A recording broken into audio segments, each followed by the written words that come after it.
The patrons have spoken, and now we have Gigalith. This unique boulder based on a crystal formation first greeted trainers in Generation 5, and this is no accident, as Black and White are soft reboots of Generation 1, with many aspects mirroring the first games, including many Pokemon designs. The Gigalith line is effectively a new version of the Golem line, all the way down to evolving when traded. Gigalith also had an interesting anime appearance in the episode Ash vs. the Champion, where it joined the list of Pokemon who run around attempting to destroy a town. Always a pleasure. Today we'll be exploring how Gigalith stacked up in the competitor scene. How did it fare in contrast to its counterpart and in its own right? We'll find out as we ask, how good was Gigalith actually? But first, have great defense like Gigalith because of this video sponsor, Surfshark VPN. Surfshark is an app and browser extension that allows you to place your computer or phone virtually in any country as if you're actually there. Surfshark has 3,200 plus servers in 65 countries. And being a VPN, Surfshark encrypts your data to keep you safe so you can rest easy when having to use public Wi-Fi. I was vacationing in Vegas not too long ago, and I had to make sure I wasn't spending too much money, but I ain't going to log into my bank account on a public Wi-Fi. Thank goodness I had Surfshark to encrypt my connection. And of course, it can help you use your programs that these Wi-Fis might block. Whenever I travel, I don't like bringing my editing PC. It's way too big. So I usually use a remote desktop app to control it on the go. Sometimes hotel internet blocks my remote desktop app for reasons, but thanks to Surfshark, I can bypass this block and get back to working on the go. And of course, Surfshark allows you to unlock region lock content by connecting to a server in a different country. Now you can supercharge your choice of streaming services and get even more content. So if you want a sick VPN and also support the channel to help us produce more content, get an exclusive Surfshark deal by entering promo code FALLSWIPE or clicking the link in the description and get Surfshark VPN for an extra 3 months for free. And in this video, we'll be going over these competitive formats. Gigalith was actually the cause of much excitement in the inchoate days of Black and White, back when the games had only been released in Japan, and thus it was known as exciting to players coming off the heels of Generation 4. Sturdy had been buffed to act as a built-in focus sash, which opened up many possibilities for the lead metagame. Now, a Pokemon could have a sash built in while holding another useful item like Lumberry. As Gigaisu, at this time in September 2010, Gigalith possessed a variety of traits that were opposed to having to make the difficult choice between the two. As such, Gigalith was a natural new choice for the role, especially since it had the highly desired lead quality of setting up Stealth Rock. It hit hard too. In fact, its base attack was just as high as the Salamence, whose ban from Gen 4 was fresh in the player base's minds. Now, of course, Gigalith did also possess an utterly pitiful speed stat. With this, it could easily fix with the Cuss Stat Berry that will let it go first no matter what once under 25% health, thereby going perfectly with Sturdy. It let Gigalith explode with Rocks Up, setting the field and the temple for his teammates. Gigalith saw a ton of usage in that first week or so, and then disappeared pretty much completely, not just from OU, but from the rest of the generation entirely. It was outclassed as a suicide lead by, in a mocking upending of its origin, Golem, whose stab Earthquake made it a lot more offensively threatening despite its lower attack stat. Golem also packed a better speed stat and even Sucker Punch. Golem, of course, had no place in OU whatsoever. Here's what's really messed up. Gigalith had potential to be a solid lower tier Pokemon for sure, but it had to hope it wouldn't wind up in the same tier as Golem. And as it happened, Golem wasn't much use until it landed in the lowest tier NU, where it was excellent. So curtains for Gigalith. Wait, you say, what about defensive Gigalith? It's bulkier than Golem on both sides of the spectrum, and more importantly, Pure Rock is a much better defensive typing. It's what would let Gigalith take on Charizard's Fire Blast without being immediately ruined by Hidden Power Grass. It's a nice idea until you realize that NU also had Regirock, which outclassed Gigalith in such a role even harder than Golem did in its offensive guise. Nope, too slow to pull off such a set consistently. Thus, unable to do anything even all the way down in NU, Gigalith had arguably the most disappointing drastic drop of Generation 5. Generation 6 added the PU tier, thank goodness, right? Yeah, about that. It was a generation too late, as power creep ensured Golem would be joining Gigalith in this new lowest tier. While Gigalith being outclassed by Golem was just in the case of the offensive lead set, and there was no Regirock around, so it was defensive Golem's time to shine, right? Wrong again. There was no Charizard for a Pure Rock to be better off against. Especially defensive Golem was preferred for its electric immunity. It wasn't a Rotom Frost counter by any means, but it did provide a crucial Volt Switch blocker to potentially play around choice sets. And it was much better at countering Zebstrika, since players far preferred taking Hidden Power Ices with Golem to taking Thunderbolts with Gigalith. Golem's Stab Earthquake and access to Sucker Punch also gave it much more flexibility in dealing with its opponents. Gigalith just couldn't eke out any sort of meaningful niche over it, and unceremoniously dropped to untiered, Generation 6 completely passing it by. Gigalith's niche in 2014 was limited, but legitimate. It both predicted its teammates against spread moves with Wide Guard, while dishing out its own strong spread damage with Rock Slide. A Rock Slide stronger than Tyranitar's, which was no joke. And with Sturdy, it was guarded against any one attack, which allowed it to effectively hold weakness policy, which doubled its attack upon being hit by a super effective move, letting it dish out even more pain. This type of strategy went a long way in a 4-on-4 match. Now, its low speed and lack of Sandstream meant it wasn't nearly as splashable or general as Tyranitar, but Gigalith did still see not just usage, but success with Ashton Cox, whose Gigalith team earned him an impressive 11th place at the US Nationals. He utilized Gigalith not just for its inherent effectiveness, but for its surprise factor, since most opponents were not expected to use Wide Guard. Beyond that, Gigalith was just about never seen, so props to Ashton for getting the most out of such an unusual choice.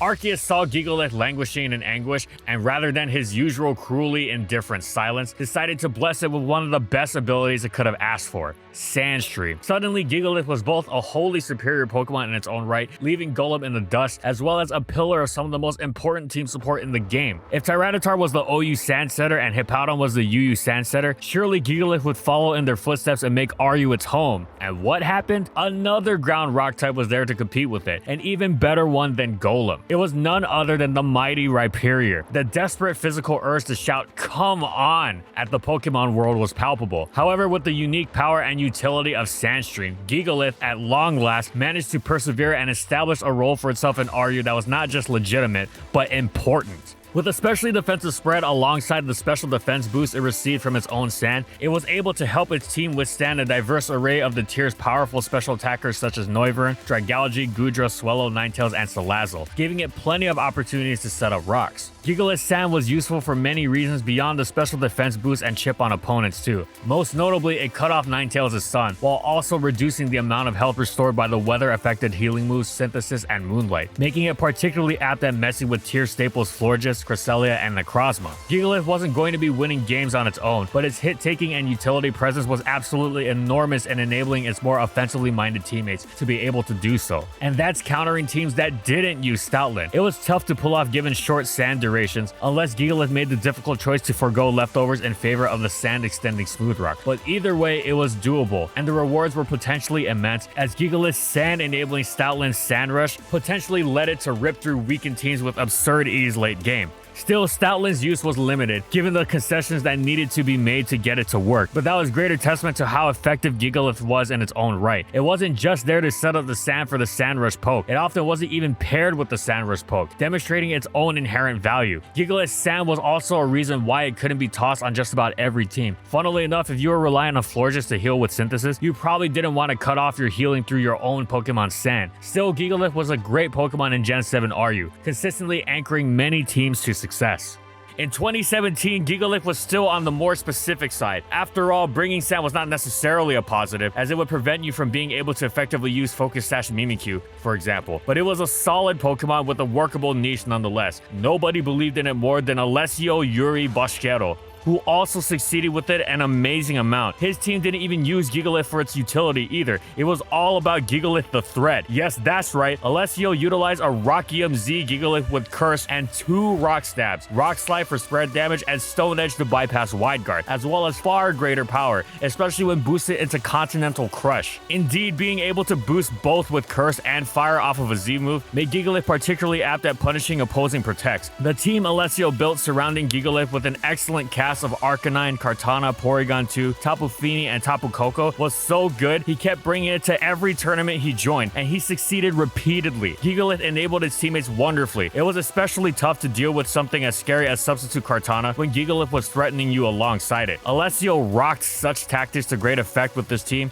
He came in at 14th at the Indianapolis Internationals, 6th at the Liverpool Regionals, 12th at the London Internationals, 3rd at the Torino Special Event, and best of all, an amazing 9th at Worlds, where in a match against Sebastian Escalante, he demonstrated both Gigalith's immense threat level as well as its incredible utility in cutting off Politoed's reign. As if all that wasn't enough to really drive home just how effective the Gigalith gang was, at London Internationals, Carson Confor's used Alessio's exact team and came in 3rd, so 2017 was a great year for Gigalith. But as power creep increased in subsequent years, Gigalith fell out of favor nearly entirely, though it did have a small handful of appearances. Joe Tolado used Gigalith in the first Dialga Cup, while Alex Moreno placed 29th with it at the Valencia special event. All in all, Gen 7 was a major step up for Gigalith in the VGC world. Gigalith returned to RU in Generation 8 and dominated the tier so fervently, it was as if it set out to do so on a divine mission. It was the single best Pokemon in the tier. Yes, that's right, it was incredibly popular for its peerlessness as a special wall, taking on threats nothing else wanted anything to do with, like Galvantula, Vanillix, Salazzle, and bringing to a complete halt the Sun-fueled Ninetales, while always providing the ever-important Stealth Rock. With support from its teammate Vaporeon's gigantic wishes, Gigalith was pretty much unkillable. Pairing these two with Steelix made for a metagame-defining trio capable of countering pretty much everything. Sadly, this wouldn't last. Oh, power creep, right? Nope, Gigalith quote-unquote suffered, if you want to call it that, from its own excellence, which is what led it to leave RU not for the tier below, but for the tier above. In early UU, Gigalith had been overshadowed by Rhyperior, who was unquestionably more threatening offensively thanks to its higher attack, secondary stat, superior coverage, and access to Swords Dance, letting it delete pretty much anything in the game with offensive sets, while also possessing amazing defensive utility. That was all well and good, but Rhyperior couldn't hope to match the wide-reaching utility of Gigalith's defensive profile. Max special defense Rhyperior, as was most common, couldn't hope to compete with what Gigalith could offer in such a role. Special defense Rhyperior was cleanly 2-hit KO'd by Choice Spec Chandelure's Shadow Ball, while Gigalith didn't even fear a 3-hit KO. Being able to take on such a destructive special attacker was an enormous advantage, and it meant everything that didn't hit as hard, which was pretty much everything else, was shrugged off even more easily. Special defense Rhyperior was decent into Noivern, the king of UU, but Gigalith dominated it. Toxicity Boom Burst bounced off of it as well, and so too did Sylveon's Hyper Voices. Rhyperior could never. Plus, Gigalith didn't just take these hits, its Sandstorm meant it got valuable chip damage on these Pokemon just for switching in, and the effect extended to other tier-crushing threats in dire need of any damage one could get on them, like Keldeo and Incineroar. This ability to play offense while on defense was absolutely massive, and as a result, Gigalith rose up to UU quite quickly.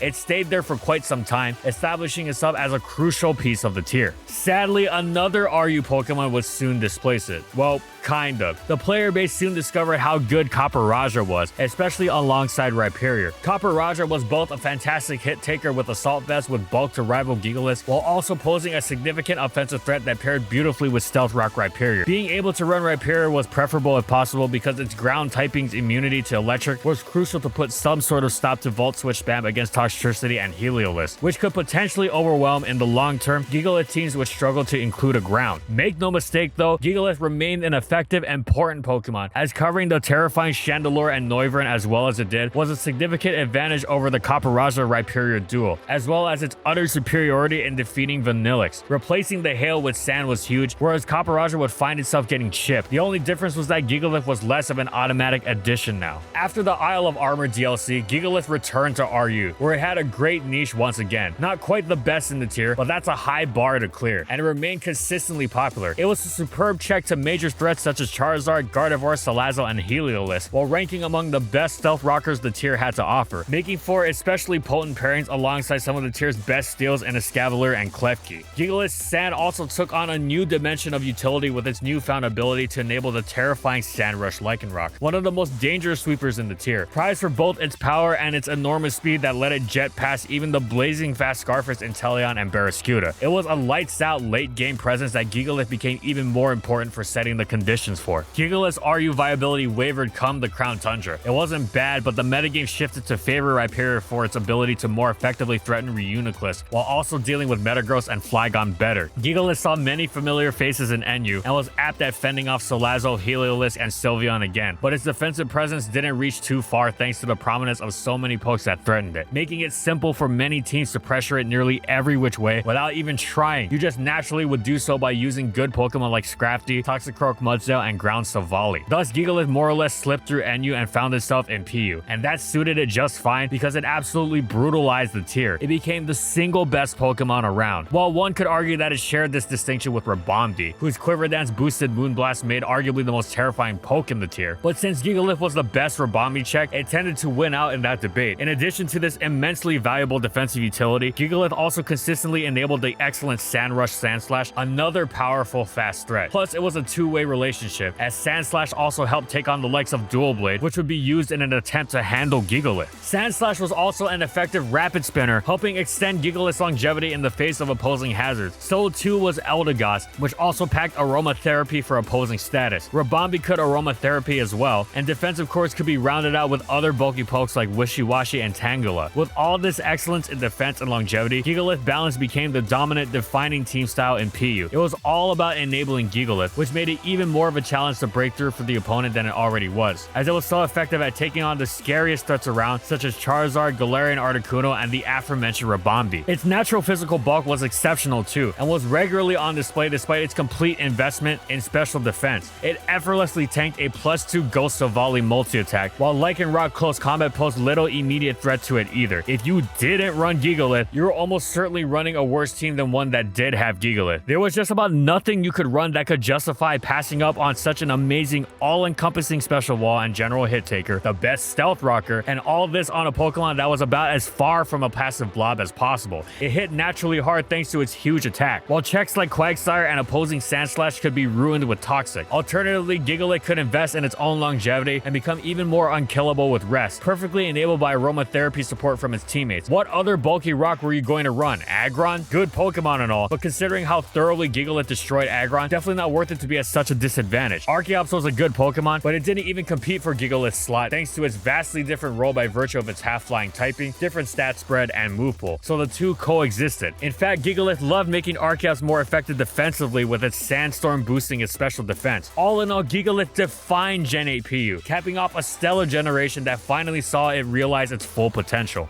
Gigalith wasn't much of a presence in Gen 8 VGC. Sand was great to help deal with the prominence of Sun, but there was little incentive to use it over Tyranitar, who was much specially bulkier and had a far better move pool. Still, in 2020, Jeong-Yeon Lee reached 6th with Gigalith at the Pokemon Trainers Cup in South Korea, so props for that. Gigalith's recurring VGC motif was that of a minimal niche which a player or two would use effectively a handful of times or less.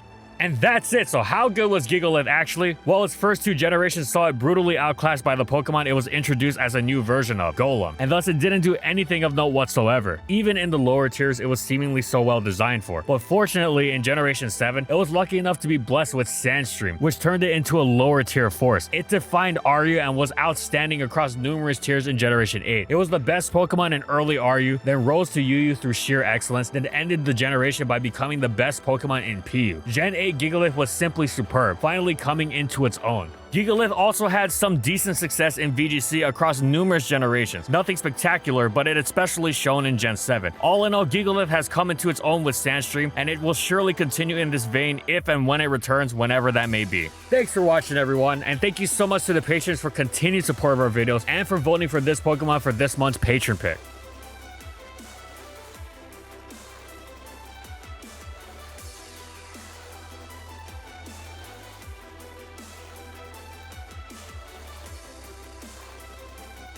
And if you liked the video and you want to see more, be sure to subscribe to False Swipe Gaming for more weekly Pokemon content. And in the comments, I want to know, what do you think about competitive Gigalith? What would you give it to have it do something in OU? Whatever it is, let me know in the comments. And follow my crew on these social media platforms. And that's all I got. See you next time, everyone.